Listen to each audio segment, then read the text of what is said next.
सुआ बोलत ना, जनकपुर में धनु जग होवत ना। सीता के माता सुनैना गुणत ना, सीता के माता सुनैना गुणत ना। हाय रे हाय सुआ बोलत ना, जनकपुर में धनुष जग होवत ना। सीता के माता सुनैना गुणत ना, सीता के माता सुनैना गुणत ना।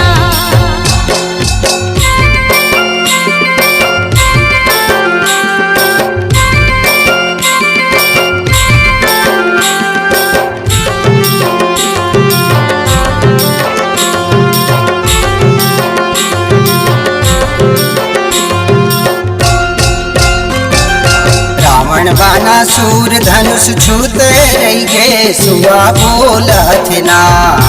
बड़े बड़े राजा देख गुनते रही गे सुआ बोलत ना। हंस के लैका का पहाड़ उठा पाहे, सुकुमार राम का धनुष तोड़ पाहे।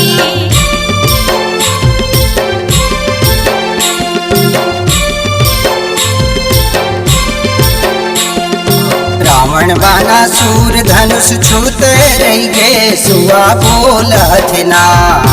बड़े बड़े राजा देख गुनते रही गे सुआ बोलत ना।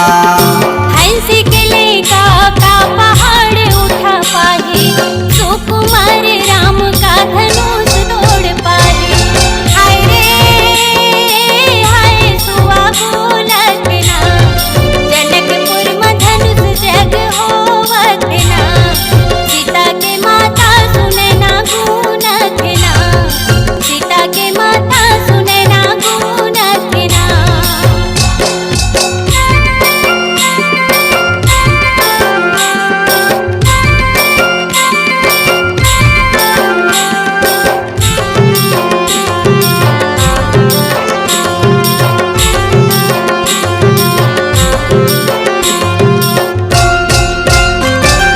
विश्वामित्र मुनि के मतिहा फिरत माता गुनाथ ना।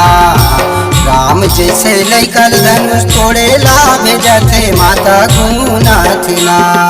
राजा जनक के का प्रण पूरा हो पाही, सुकुमार राम का धनुष तोड़ पाही।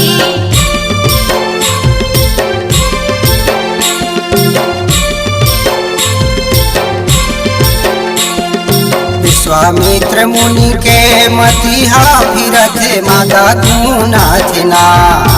राम जैसे लैकल धनुष तोड़े ला भेजत माता गुनाथ ना।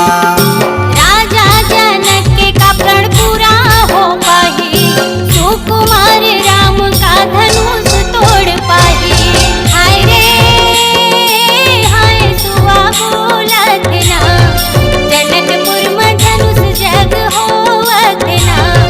सीता के माता सुनैना गुणत ना, सीता के माता सुनैना गुणत ना।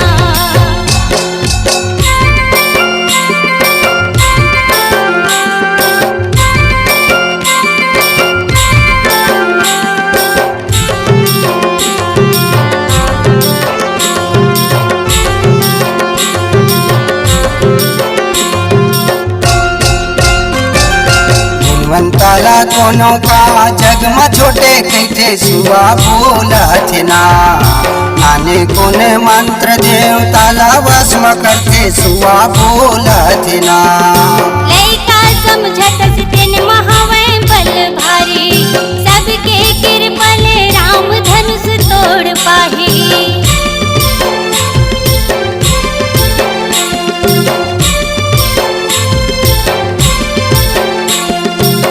गुणवंताला कोनो का जग में छोटे कैठे सुआ बोलत ना।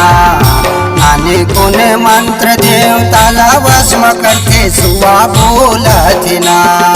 लैका समझत सितेन महावै बल भारी, सबके कृपल राम धनुष तोड़ पाही। हाय रे हाय सुआ बोलत ना। सीताराम के जयकारा होवत ना।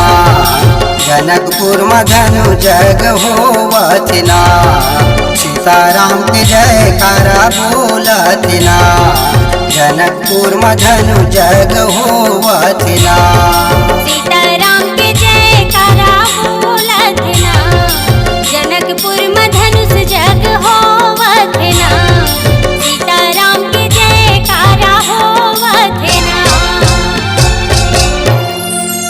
नमस्कार दोस्तों, नए नए छत्तीसगढ़ी गाने सुनने और देखने के लिए हमारी वीणा म्यूजिक को सब्सक्राइब करें और बेल आइकॉन के बटन को क्लिक करें।